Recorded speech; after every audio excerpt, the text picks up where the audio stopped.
Hello दोस्तों, स्वागत है आप लोगों का इम्पोर्टेंट एजुकेशन सेंटर में। आज हम लोग करेंगे हड़प्पा सभ्यता और उसकी विशेषताएं। तो चलिए परिचय। हड़प्पा सभ्यता प्राचीन सभ्यताओं में से एक था।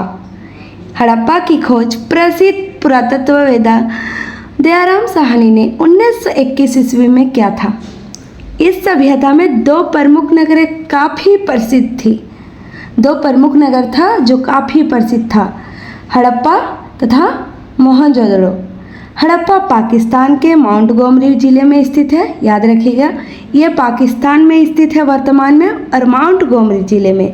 दूसरा मेरा है मोहनजोदड़ो।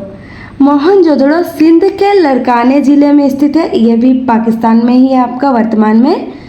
यह सभ्यता अपनी अनूठी विशेषताओं के लिए काफ़ी प्रचलित है। यहाँ पे हम लोग को बहुत सारी विशेषताएं देखने को मिलती है जो वर्तमान में हम लोग का जो भी है वो पहले भी देखने को मिलता है। जैसे कि हड़प्पा सभ्यता की प्रमुख विशेषताएं हैं नगर नियोजन, सड़क तथा मकान, कृषि तथा व्यापार, धर्म और संस्कृति। तो चलिए नगर नियोजन पढ़ते हैं। नगर नियोजन में इतिहासकारों के द्वारा हड़प्पा मोहनजोदड़ो जैसे कई नगर दो भागों में बटे हुए थे। तभी भी इतिहासकारों के अनुसार कहा गया है कि हड़प्पा और मोहनजोदड़ो जैसे कई नगर दो भागों में बटे हुए थे। पहला था ऊंचा, जिसको दुर्ग तथा नीचा भाग को निचला कहा जाता था।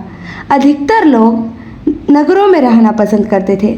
मतलब अभी के जनरेशन में भी आपको पता है कि लोग ज़्यादा नगर में ही रहना पसंद करते थे। तभी भी लोग नगर में ही रहना पसंद करते थे। यहाँ पर व्यापार हेतु तो बंदरगाह भी बनाए गए थे। मतलब बंदरगाह भी था जहाँ पर नाव रुकता है। सुव्यवस्थित और सुनियोजित घरों के बाहर जल निकासी हेतु नालियाँ बनी हुई थी। घर के बाहर नालियाँ बनी हुई थी। इसके बाद आपका दूसरा टॉपिक है सड़कें तथा मकान। देखिए, यहाँ की सड़कें पक्की होती थी। सड़कों की बनावट ऐसी थी कि जहाँ से चौराहा होता था वहाँ सड़कें 90 डिग्री के समकोण की तरह दिखाई देती थी। मकान पक्के ईंटों से बनी होती थी। भवनें बड़ी होती थी और 2-3 मंजिला वहाँ पे भवनें होती थी। मोहनजोदड़ो से बृहद स्नानागार प्राप्त हुआ है, जिसका प्रयोग संभवतः धर्म अनुष्ठान के लिए किया जाता था। जो स्नानागार प्राप्त किया गया है उसका प्रयोग होता था मतलब धर्म में कभी नहाने वहाने के लिए। इसके चारों ओर बरामदे होते थे और बरामदों के पीछे छोटी छोटी कमरे होती थी। तो आप लोग सोचिए छोटी छोटी कमरे क्यों होती होगी।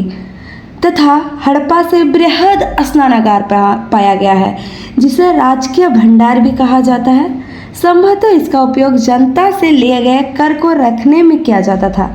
तो आप लोग का मेन टॉपिक है जनता से लिया गया कर को रखा जाता था। अब तीसरा इसमें है कृषि तथा व्यापार। कृषि कैसे होता था वहाँ का ये जानेंगे।